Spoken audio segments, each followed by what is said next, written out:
Kia ora.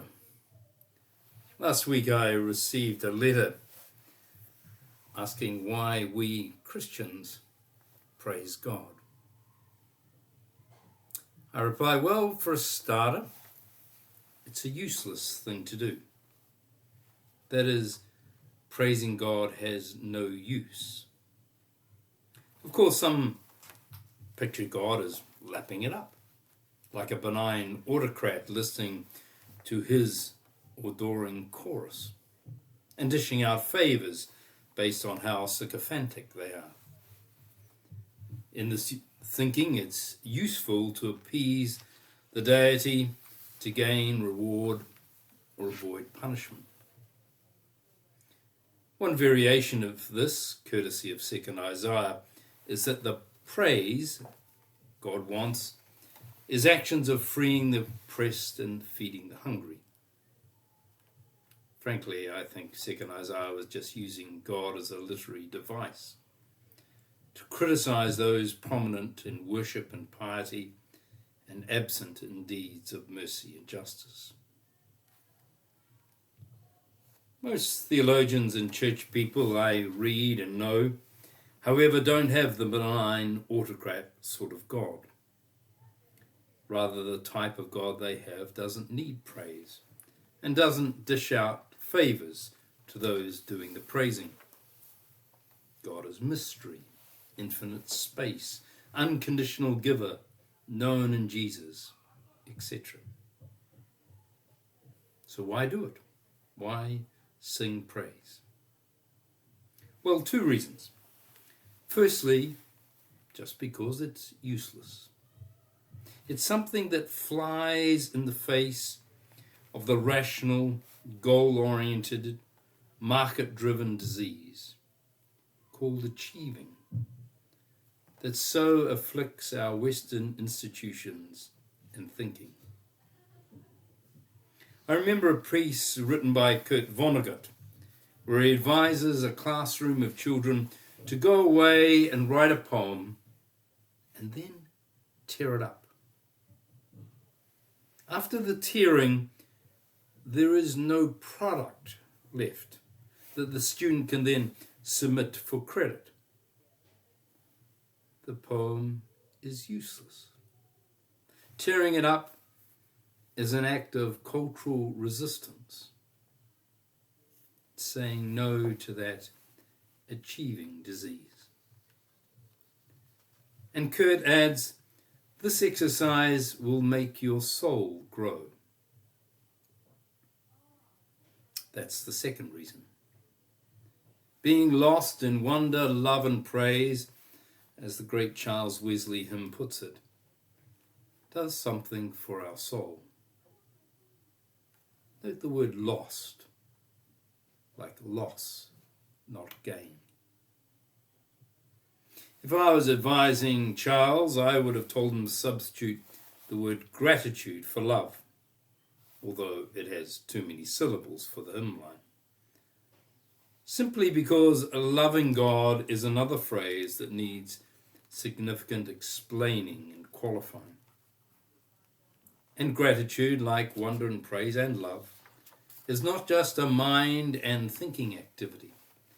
It involves our bodies, actions, song, and heart. So to conclude, firstly, we praise because it is contrary to the achieved disease of our time that so infects nearly all we do.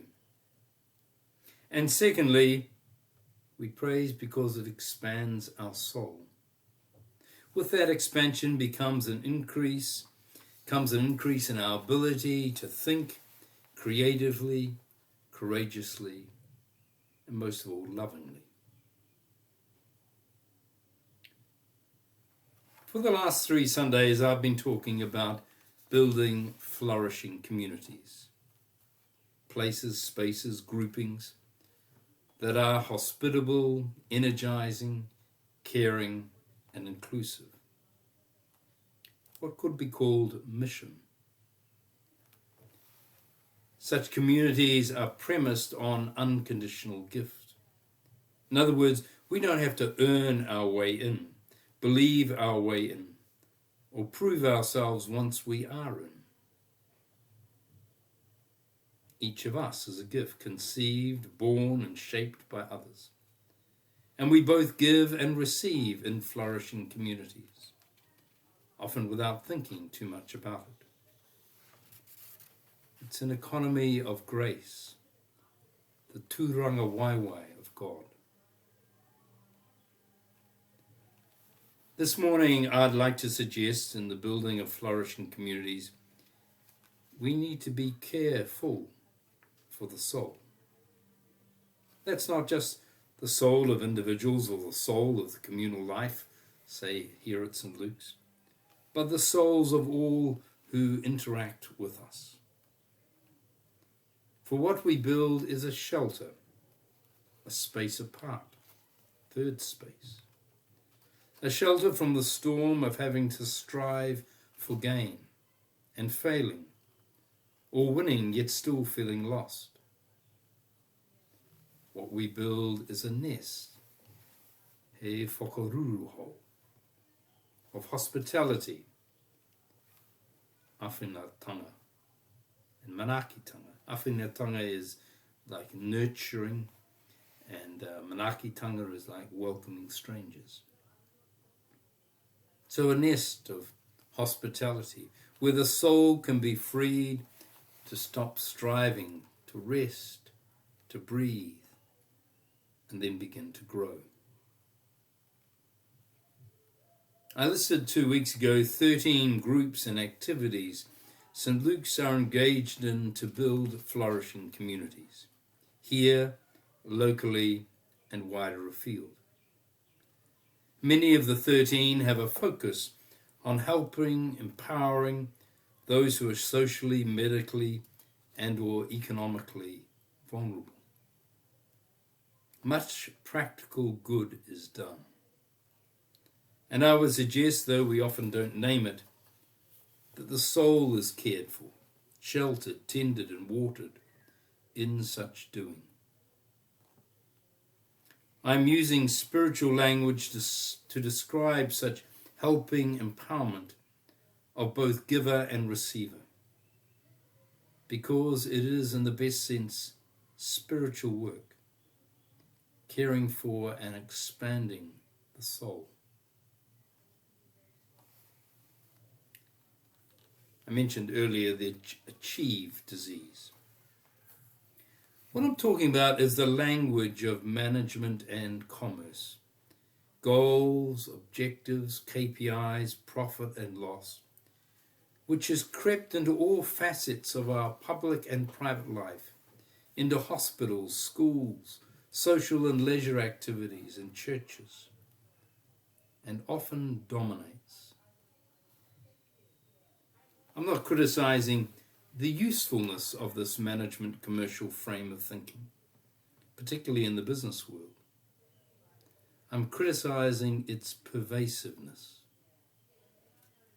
And if our business, inverted commas, is to shelter, tend, and water the soul, then the dominance of that frame of thinking can be destructive. There is a strong religious tradition of doing no thing, which, after you've run out of words, is essentially what prayer is. Prayer is a countercultural activity of no practical use.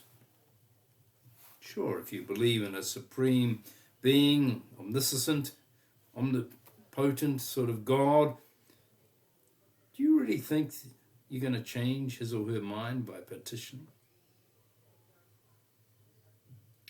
Prayer, particularly when it doesn't use words, is the language of cultural resistance. And it is precisely because prayer is of no use that it nurtures our soul. There is another big religious word too that defies being managed and utilized, and that is love. You can't make someone love. You can't measure love or set goals for it. You can't make a profit from it. And if you do, it isn't love. Let me tell you a story. In 2012, the world's best beer was from a wee village outside Flanders in Belgium. That's quite an accolade, world's best beer. You could imagine it could translate into mass sales and massive profits. Orders would come in from around the world, tourists would seek it out, travel brochures would proudly proclaim the local origins of the beverage. Neighbouring businesses would profit too. The beer's name was Westvleteren 12. You can tell no one in marketing created that name. Indeed, few in marketing have probably ever tasted it. It was only sold where it was made. It wasn't distributed to retail stores in Belgium, let alone exported. It doesn't have a label on the bottle. The legal stuff is just on the bottle cap. Worst of all, local demand has been so great that they've run out, so you can't buy it. Westvleteren 12 is made by a little boutique brewery that doesn't want to expand. While they're happy to receive nice accolades, they don't want to grow their business. Even before their beer achieved fame, the customer was limited to 24 bottles. The brewers wanted to share the beer around. They didn't even charge astronomical prices. Being a small-time consumer of fine beer, the news about this superior product caught my eye. Yet it was the brewers who intrigued me. From a commercial perspective, they seemed to be doing everything wrong. They had a great product, but they weren't branding, charging, making lots of money. Indeed, and this is the really shocking thing, they didn't want lots of money. They just wanted enough in order to live. We don't live to make beer, their spokesman said. We make beer to live. You might ask, are these people religious nutters or something? Well, yes they are. Westvleteren 12 is made by St. Sixtus Monastery. They are Cistercians. Silent order who live a contemplative life. They embody a spirituality of simplicity and balance. Their monastery exists for the soul. The brothers got brewing in 1863 in order to fulfill their obligations to the labourers constructing the monastery. The labourers were entitled to 2 glasses of beer a day. In time, the brothers refined their brewing craft to finance the needs of the monastery. Now they are carefully trying to balance fame and need. I tell this story because the brothers need money and the support it can bring. Their buildings, for example, need upkeep. The brothers need too to know the language and mechanisms of money in order to be wise stewards of it. But they also know that money and the language and desires that go with it, what I've called the achieve disease, can begin, if they let it, to infect, then pollute, dilute their purpose. Their purpose is to shelter, tend and water the soul of individuals, their community and their society. So they carefully balance their beer, their fame, their needs and their purpose. The orthodox wisdom like more is better, growth is good, weak is bad. It is not If it's not useful, discard it. Has tipped us off balance, causing all manner of harm to all manner of people, to our planet, and to our soul. The reading from Matthew's Gospel today, one of the longest pieces that scholars think is authentically from the historical Jesus, it's in Matthew 6, is also soul language.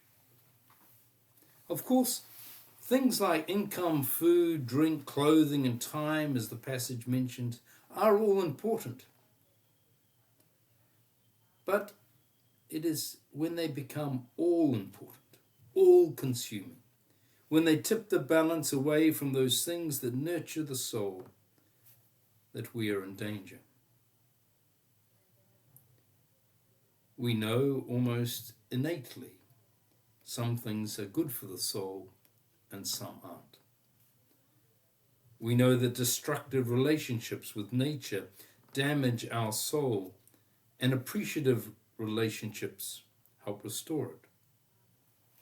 We know that destructive relationships with other people wound our soul, and gentle and kind relationships help us flower into our best. We know that too much food, drink, work, technology, and ugly buildings starve the soul of the simplicity, silence, and beauty it needs. And we know that ample helpings of laughter, gentle touch, animals to pat and play, and music and song replenish it. I believe that St. Luke's going forward needs to be a place that puts weight on the other side of the scales to balance out the forces that drive the world of management and commerce, the world in which we all participate, need, and are affected by. I believe St. Luke's needs to be a hospitable, healing shelter, inclusive of all those who do well and those who don't, of the stranger and the strange, of the gentle and the lost. A place not worried about whether you can pay, achieve, or impress. A place where food and listening are prioritized.